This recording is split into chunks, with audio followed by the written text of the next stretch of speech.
ಕಾವ್ಯಧಾಮ Mahalakshmi road, Bengaluru.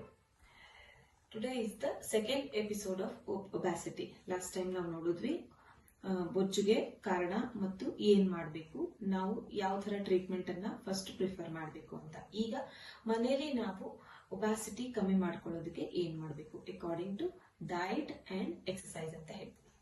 Diet ಅಂತ ಬಂದಾಗ first ನಾನು ಹೇಳಿದ್ದೆ ಟ್ರೇಸ್ ಔಟ್ ಮಾಡಿ ಕಾಸು ಅಂತ. ಸೊ PCOS ಇದೆಯಾ ಅಥವಾ ಮತ್ತೆ ಇನ್ನೇನಾದ್ರು ಬೇರೆ ಪ್ರಾಬ್ಲಮ್ಸ್ ಇದೆಯಾ, ಕೊಲೆಸ್ಟ್ರಾಲ್ ಇದೆಯಾ, ಯಾವುದರಿಂದ ನಿಮ್ಗೆ ಒಬಾಸಿಟಿ ಬರ್ತಾ ಇದೆ, ಡಿಪೆಂಡ್ಸ್ ಅಪಾನ್ ದಟ್ ನಾವು ಡಯಟ್ ಅನ್ನ ಸಿಸ್ಟಮೆಟಿಕ್ ಆಗಿ ಫಾಲೋ ಮಾಡ್ತೀವಿ. ಸೊ ಇಲ್ಲಿ ಜನರಲಿ ನಾವು ಒಬಾಸಿಟಿ ಕಮ್ಮಿ ಮಾಡ್ಕೊಳ್ಳೋದಕ್ಕೆ ಡಯಟ್ ಹೇಳಿ ಅಂತಂದ್ರೆ, ನಾವು ಬ್ರೇಕ್ಫಾಸ್ಟ್ ಅಂದ್ರೆ ಬೆಳಿಗ್ಗೆ ಎದ್ದ ತಕ್ಷಣ ನಾವು ಶುರು ಮಾಡಬೇಕು ಅಂತ ಅಂದ್ರೆ ಒಂದು ಸಿಂಪಲ್ ಡ್ರಿಂಕ್. ಇದನ್ನ ನಾವು ಜನರಲಿ ಲೆಮನ್ ವಾಟರ್ ಅಂತ ಹೇಳ್ತೀವಿ, ಅಂದ್ರೆ normal warm water with few drops of lemon ಅಂತ ಹೇಳ್ತೀವಿ, ವಿದೌಟ್ ಎನಿ ಸ್ವೀಟ್ನರ್. ಇದು ಕೂಡ ಯೂಸ್ ಮಾಡಬಹುದು. ಆರ್ ಎಲ್ಸ್ ಚಿಯಾ ಸೀಡ್ಸ್, ಕಾಮಕಸ್ತೂರಿ ಬೀಜ, ಇದನ್ನ ನೀವು ನೆನೆಸಿಟ್ಬಿಟ್ಟು half an hour to an hour ನೆನೆಸಿಟ್ಬಿಟ್ಟು 1 ಗ್ಲಾಸ್ ಆಫ್ ವಾಟರ್ ಅಲ್ಲಿ 1 to 2 spoons of chia seed water ನ ಮಿಕ್ಸ್ ಮಾಡಿಬಿಟ್ಟು with honey or without honey you can have this drink early morning, empty stomach ಅಂತ ಹೇಳ್ತೀವಿ. This will helps in your burning your fat ಅಂತ ಹೇಳ್ತೀವಿ. And next, breakfast ಅಲ್ಲಿ ಏನ್ ತಗೋಬೇಕು? Breakfast always should be rich in protein ಅಂತ ಹೇಳ್ತೀವಿ. Wait ಅನ್ನ ಕಮ್ಮಿ ಮಾಡ್ಕೊಳ್ಳೋ ಹೋಗಿ ನಾವು ಬೇರೆ ಬೇರೆ ನ್ಯೂಟ್ರಿಷನಲ್ ಡಿಸಾರ್ಡರ್ಸ್ ಅನ್ನ ನಾವು ತರಿಸ್ಕೋಬಾರ್ದು. ಸೊ ಬಿಕಾಸ್ ಆಫ್ ದಟ್ ಅದನ್ನ ನೀವು ಕನ್ಸಿಡರ್ ಮಾಡ್ಕೊಂಡ್ಬಿಟ್ಟು ಬ್ರೇಕ್ಫಾಸ್ಟ್ ಅಲ್ಲಿ ಪ್ರೋಟೀನ್ ರಿಚ್ ಬ್ರೇಕ್ಫಾಸ್ಟ್ ತಗೊಳ್ಳಿ ಅಂತ ಹೇಳ್ತೀವಿ. ಪ್ರೋಟೀನ್ ರಿಚ್ ಬ್ರೇಕ್ಫಾಸ್ಟ್ ಅಂತ ಅಂದ್ರೆ any type of like Indian breakfast ಅಂತ ಅಂದ್ರೆ ನಾವು ಪರಾಠಾಸ್ ತಗೋತೀವಿ, ಇಡ್ಲಿ, ದೋಸೆ, ಈ ತರದ ಪ್ರೋಟೀನ್ ರಿಚ್ ಅಂದ್ರೆ ಎಸ್ಪೆಷಲಿ ಮೂಂಗ್ ದಾಲ್ ಅಂತ ಹೇಳ್ತೀವಿ, ಮೂಂಗ್ ದಾಲ್ ಪರಾಠ ಅಂತ ಹೇಳ್ತೀವಿ, ಅಥವಾ ಮೇಥಿ ಪರಾಠ ಅಂತ ಹೇಳ್ತೀವಿ, ಸೊ ಪಾಲಕ್ ಪರಾಠ ಅಂತ ಹೇಳ್ತೀವಿ, ಆರ್ ಎಲ್ಸ್ ಇಡ್ಲಿ, ದೋಸೆ, ಪೋಹ, ಉಪ್ಮಾ. ಇದ್ರ ಜೊತೆಗೆ ನಾವು some type of rich like peas, protein ಅಂತ ಬಂದಾಗ ಪೀಸ್ ಅಂತ ಹೇಳ್ತೀವಿ, ನಟ್ಸ್ ಅಂತ ಹೇಳ್ತೀವಿ, ಇದನ್ನ ನಾವು ಇದರಲ್ಲಿ ಇನ್ಕ್ಲೂಡ್ ಮಾಡ್ಕೋಬೇಕು. This will give you a good protein rich breakfast ಅಂತ ಹೇಳ್ತೀವಿ. ನೆಕ್ಸ್ಟ್ ಲಂಚ್ ಅಂತ ಬಂದಾಗ ನಾನು ಯಾವಾಗ್ಲೂ ಹೇಳ್ತೀನಿ, ಒಂದು ಸಿಂಪಲ್ ಬ್ಯಾಲೆನ್ಸ್ಡ್ ಫುಡ್ ಇರಬೇಕು ಲಂಚ್ ಅಲ್ಲಿ ಅಂತ ಹೇಳ್ಬಿಟ್ಟು. ನಾವು ಯಾವಾಗ್ಲೂ ವೇಟ್ ಲಾಸ್ ಡಯಟ್ ಮಾಡ್ತಾ ಇದೀವಿ ಅಂತಂದ್ರೆ morning it will be good breakfast ಅಂತ ಹೇಳ್ತೀವಿ. ಅದಕ್ಕಿಂತ ಸ್ವಲ್ಪ ಕಮ್ಮಿ ಲಂಚ್ ಅಲ್ಲಿ. ಸೊ ಬರ್ತಾ ಬರ್ತಾ ಬೆಳಿಗ್ಗೆ ಅಗ್ನಿ ಜಾಸ್ತಿ ಇದ್ದಾಗ ನೀವು ಎಷ್ಟೇ ತಿಂದ್ರೂ ಕೂಡ ಅದು ಕಂಪ್ಲೀಟ್ ಆಗಿ ಡೈಜೆಸ್ಟ್ ಆಗುತ್ತೆ. ಡೈಜೆಷನ್ ಕೆಪಾಸಿಟಿ ಬೆಳಿಗ್ಗೆ ತುಂಬಾ ಜಾಸ್ತಿ ಇರುತ್ತೆ.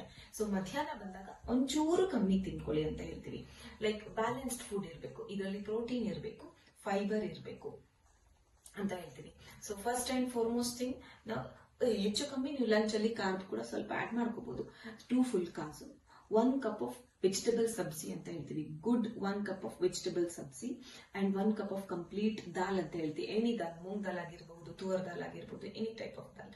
ಅಂಡ್ ಆಲ್ಸೋ ಅದ್ರ ಜೊತೆ less amount of rice, little bit of rice, but ಅದ್ರ ಜೊತೆಗೆ 1 type of salad, either tomato ಆಗಿರಬಹುದು, ಕ್ಯೂಕ್ಯುಂಬರ್ ಆಗಿರಬಹುದು, ಪೀಸ್ ಆಗಿರಬಹುದು, ಯಾವ್ದಾದ್ರು ಒಂದು ವೆಜಿಟೇಬಲ್ಸ್ ಅಥವಾ ವೆಜಿಟೇಬಲ್ ಸ್ಯಾಲಡ್ ಅಂತ ಹೇಳಿ ಅದನ್ನಂತೂ ಕಂಪಲ್ಸರಿ ನೀವು ತಗೊಳ್ಳೇಬೇಕು ಲಂಚ್ ಜೊತೆಗೆ. And after this according to the season ಅಲ್ಲಿ ಸಮ್ಮರ್ ಸೀಸನ್ ಅಂತ ಬಂದಾಗ 1 ಕಪ್ ಆಫ್ ಕರ್ಡ್ ಯೂಸ್ ಮಾಡಿ. ವಿಂಟರ್ ಸೀಸನ್ ಅಲ್ಲಿ ಬೇಡ, ಇಲ್ಲ ಅಂತ ಅಂದ್ರೆ ನೀವು ಬೇಕಿದ್ರೆ ಬಟರ್ ಮಿಲ್ಕ್ ಯೂಸ್ ಮಾಡ್ಕೊಳ್ಳಿ.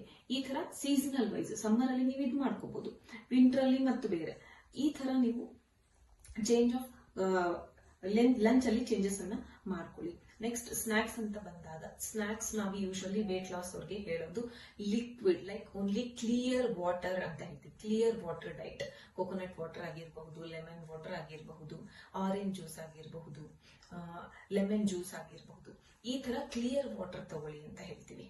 ಸೊ ಇದರಿಂದ ನಿಮ್ಗೆ ವೈಟಮಿನ್ ಸಿನೂ ಸಿಗುತ್ತೆ, ಮತ್ತೆ ವಾಟರ್ ಕಂಟೆಂಟ್ ಹೈಡ್ರೇಟೆಡ್ ಇರುತ್ತೆ ಬಾಡಿ ಅಂತ ಹೇಳ್ತೀವಿ.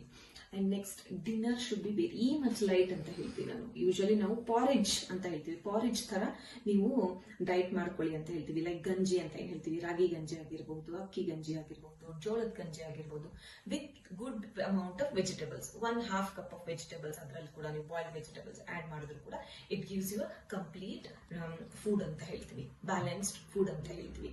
ಆರ್ ಎಲ್ಸ್ ಇದು ಬೇಡ ಅಂತ ಅಂದ್ರೆ ನೀವು ರೋಟಿ ತಿನ್ನೋ ರೂಢಿ ಇದ್ದವರು, ಜೋಳದ ರೊಟ್ಟಿ ಅಥವಾ ರಾಗಿ ರೊಟ್ಟಿ ಅಥವಾ ಅಕ್ಕಿ ರೊಟ್ಟಿ ರಾತ್ರಿ ನೀವು ತಿನ್ಬೇಕು ಅಂದಾಗ ಸಾಲಿಡೇ ಬೇಕು ಅಂತ ಅಂದ್ರೆ 1 ಟೈಪ್ ಆಫ್ ಎನಿ ಒನ್ ರೋಟಿ, ಇದರ್ ಅಕ್ಕಿ ರೊಟ್ಟಿ, ಇದರ್ ರಾಗಿ ರೊಟ್ಟಿ, ಇದರ್ ಜೋಳದ ರೊಟ್ಟಿ, ಅದು 1 ಮಾತ್ರ ಅಂತ ಹೇಳ್ತೀವಿ. ಆರ್ ಎಲ್ಸ್ ಲಿಕ್ವಿಡ್ ಫಾರ್ಮ್ ಅಲ್ಲೇ ನೀವು ಪ್ರಿಫರ್ ಮಾಡಿ ಅಂತ ನಾವು ಯೂಶುವಲಿ ಹೇಳ್ತೀವಿ. ಉಪ್ಮಾ ತಗೋಬೇಕು ಅಂದ್ರೆ ಲಿಕ್ವಿಡಿ ಉಪ್ಮಾ ತಗೊಳ್ಳಿ ಅಂತ ಹೇಳ್ತೀವಿ. ಓಟ್ಸ್ ತಗೋತಾರೆ ಕೆಲವೊಬ್ರು, ಲಿಕ್ವಿಡಿ ಅಥವಾ ಸೆಮಿ ಲಿಕ್ವಿಡ್ ಉಪ್ಮಾ ಜೊತೆ ಅಥವಾ ಓಟ್ಸ್ ತಗೊಳ್ಳಿ ಅಂತ ನಾವು ಹೇಳ್ತೀವಿ. ದಿಸ್ ಇಸ್ ದ ಡಯಟ್ ಅಂತ ಹೇಳಿದ್ರೆ ಮಲ್ಕೊಳ್ಳೋ ಹೋಗೋಕ್ಕಿಂತ 2 ತಾಸು ಮುಂಚೆ ನೀವು ಊಟನ ಮುಗಿಸಿ ನಿಮ್ಮ ರುಟೀನ್ ಆಕ್ಟಿವಿಟೀಸ್ ಅಲ್ಲಿ ನಿಮ್ಮ ಬಾಡಿ ಅಂದ್ರೆ ತಿರುಗಾಡ್ತಾ ಚಲನವಲನಗಳಲ್ಲಿ ಇರಬೇಕು, ಮೂವಿಂಗ್ ಅಲ್ಲಿ ಇರಬೇಕು. Then after 2 hours after your dinner you go to your bed ಅಂತ ಹೇಳ್ತೀವಿ. ನೆಕ್ಸ್ಟ್ ಇದು ಡೈಟಿಗೆ ಬಂತು. ನೆಕ್ಸ್ಟ್ ಆಸನಗಳು ಅಂದ್ರೆ ಎಕ್ಸರ್ಸೈಸ್ ಅಂತ ಬಂದಾಗ 40 to 45 minutes minimum brisk walk ಅಂತ ಹೇಳ್ತೀವಿ. ಇದನ್ನ ಒಂದಿನ ಮಾಡಿ. ಇಲ್ಲ ಆಸನಗಳಂತ ಬಂದಾಗ ಸ್ಪೆಷಲಿ ನಾವು ಬ್ಯಾಕ್ವರ್ಡ್ ಬೆಂಡಿಂಗ್ ಎಕ್ಸರ್ಸೈಸಸ್ ಮಾಡಿ ಅಂತ ಹೇಳ್ತೀವಿ. ಬ್ಯಾಕ್ವರ್ಡ್ ಬೆಂಡಿಂಗ್ ಎಕ್ಸರ್ಸೈಸಸ್ ಇದರಲ್ಲಿ ನಿಮ್ಗೆ ಹೊಟ್ಟೆ ಭಾಗದ ಮತ್ತೆ ಸೈಡ್ ಅಲ್ಲಿ ಯಾರು ಬರ್ತಿದ್ರೆ ಅದು ಕಮ್ಮಿ ಮಾಡ್ಕೊಳ್ಳೋದು ತುಂಬಾ ಚಾನ್ಸಸ್ ಇರುತ್ತೆ. ಅಂಡ್ ನೆಕ್ಸ್ಟ್ ವಕ್ರಾಸನ ಅಂತ ಹೇಳ್ತೀವಿ. ಟ್ವಿಸ್ಟಿಂಗ್ ಆಫ್ ಅಬ್ಡೋಮಿನ್ ಇದ್ದಾಗ ವಕ್ರಾಸನದಲ್ಲಿ ಅಬ್ಡೋಮಿನ್ ಟ್ವಿಸ್ಟ್ ಆಗಿರುತ್ತೆ. So because of this fat burn ತುಂಬಾ ಈಸಿ, ತುಂಬಾ ಚಾನ್ಸಸ್ ಇರುತ್ತೆ. ನೆಕ್ಸ್ಟ್ ನಿಮ್ಗೆ ಉಷ್ಟ್ರಾಸನ ಅಂತ ಹೇಳ್ತೀವಿ. That is also good asana for burning fat ಅಂತ ಹೇಳ್ತೀವಿ. ನೆಕ್ಸ್ಟ್ ಬೆಲಿ ಫ್ಯಾಟ್ ಯಾರಿಗಿದೆ, ತುಂಬಾ ಹೊಟ್ಟೆ ಭಾಗದ ಬೊಜ್ಜು ಅಂತ ಹೇಳ್ತೀವಿ, ಅದು ಜಾಸ್ತಿ ಇರೋರು ಭುಜಂಗಾಸನ ಅಂತ ಹೇಳ್ತೀವಿ. ಧನುರಾಸನ ಅಂತ ಹೇಳ್ತೀವಿ. ಹೊಟ್ಟೆ ಭಾಗದ ಮೇಲೆ ಮಲ್ಕೊಂಡು ನೀವು ಆಸನಗಳು ಮಾಡಿದಾಗ ಫ್ಯಾಟ್ ಬರ್ನ್ ತುಂಬಾ ಜಾಸ್ತಿ, ಟಮ್ಮಿ ಇರೋದಿಲ್ಲ ನಿಮ್ಗೆ. ಆಸನ ಅಂತ ಬಂದಾಗ ನೌಕಾಸನ ಅಂತ ಹೇಳ್ತೀವಿ.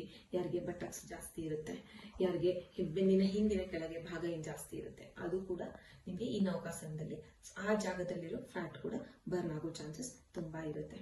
ನೆಕ್ಸ್ಟ್ ಇವು ಯಾವೂ ಮಾಡಕ್ಕಾಗಲ್ಲ, ತುಂಬಾ ಹೆವಿ ವೇಟ್ ಇದೆ, ಓಲ್ಡ್ ಏಜ್ ಅವ್ರು ಇದ್ದಾರೆ, ಆಯ್ತಾ, ಬೆಡ್ ರಿಡನ್ ಇದ್ದಾರೆ, ಅವ್ರಿಗೆ ನಾವೇನ್ ಮಾಡ್ಬೇಕು ಅಂತ ಅಂದ್ರೆ this is not an magic.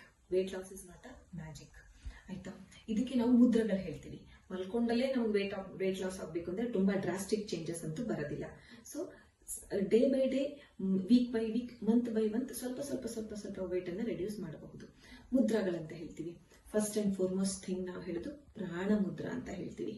ನಾನು ಹೇಳ್ದಂಗೆ ಯಾಕೆ ವೇಟ್ ಗೇನ್ ಆಗಿದೆ ಅದ್ರ ಪ್ರಕಾರ ನಾವು ವೇಟ್ ಲಾಸ್ ನ ಡಯಟ್ ಆಗ್ಲಿ ಆಸನಗಳಾಗ್ಲಿ ಪ್ಲಾನ್ ಮಾಡಿರ್ತೀವಿ. One of the good mudra ಅಂತ ಅಂದ್ರೆ ಪ್ರಾಣ ಮುದ್ರಾ ಅಂತ ಹೇಳ್ತೀವಿ. This will gives you a good fat burn ಅಂತ ಹೇಳ್ತೀವಿ. ನೆಕ್ಸ್ಟ್ ಲಿಂಗ ಮುದ್ರಾ ಅಂತ ಹೇಳ್ತೀವಿ. ನೆಕ್ಸ್ಟ್ ಇಸ್ ಸೂರ್ಯಾಗ್ನಿ ಮುದ್ರಾ ಅಂತ ಹೇಳ್ತೀವಿ. ಈ 3 ಮುದ್ರಗಳು ನಿಮಗೆ, ನೀವು ಯಾವುದೇ ಈ ಮೂರು ಮುದ್ರದಲ್ಲಿ ಯಾವುದೇ ಒಂದು ಮುದ್ರಾ ಅಥವಾ 2 ಮುದ್ರಾ ಅಥವಾ 3 ಮುದ್ರಗಳು ನೀವು ಒಂದ್ ಟೈಮ್ಗೆ ಒಂದ್ ಮಾರ್ನಿಂಗು, ಆಫ್ಟರ್ನೂನ್, ನೈಟ್ ಈ ತರ ನೀವು ಮುದ್ರಗಳನ್ನ ಹಾಕೊಂಡು ಕೈಗಳನ್ನೆರಡು ಲ್ಯಾಪ್ಸ್ ಮೇಲೆ ಇಟ್ಕೊಂಡು ಕೂತ್ಕೊಂಡು ಅಂದ್ರೆ ಔಂ ಚಾಂಟಿಂಗ್ ಅಂತ ಮಾಡ್ತಾ ಹೋಗ್ತೀರಾ. ಇದರಿಂದ ಸ್ಟ್ರೆಸ್ ಇಂದ ಬಂದಿರೋ ಬೊಜ್ಜು 100% ನಿಮಗೆ ದಿನೇ ಕಮ್ಮಿ ಆಗ್ತಾ ಬರುತ್ತೆ. ಬೇರೆ ಬೇರೆ ಕಾರಣಗಳಿಂದ ಬಂದಿರೋ ಬೊಜ್ಜು ಕೂಡ ಈ ಆಸನಗಳು, ಈ ಡಯಟ್ ಮತ್ತೆ ಈ ಮುದ್ರಗಳು ಮಾಡೋದ್ರಿಂದ ದಿನೇ week by week, month by month ನಿಮಗೆ ಸ್ವಲ್ಪ ವೇಟ್ ಕಮ್ಮಿ ಆಗ್ತಾ ಬರುತ್ತೆ. ಇವತ್ತಿಗೆ ಎಷ್ಟು, ಮುಂದಿನ ಎಪಿಸೋಡ್ ಅಲ್ಲಿ ಮತ್ತೆ ಬೇರೆ ಟಾಪಿಕ್ ಜೊತೆ ಬರ್ತೀನಿ. ಅಲ್ಲಿವರೆಗೂ ಎಲ್ರಿಗೂ ನಮಸ್ಕಾರ.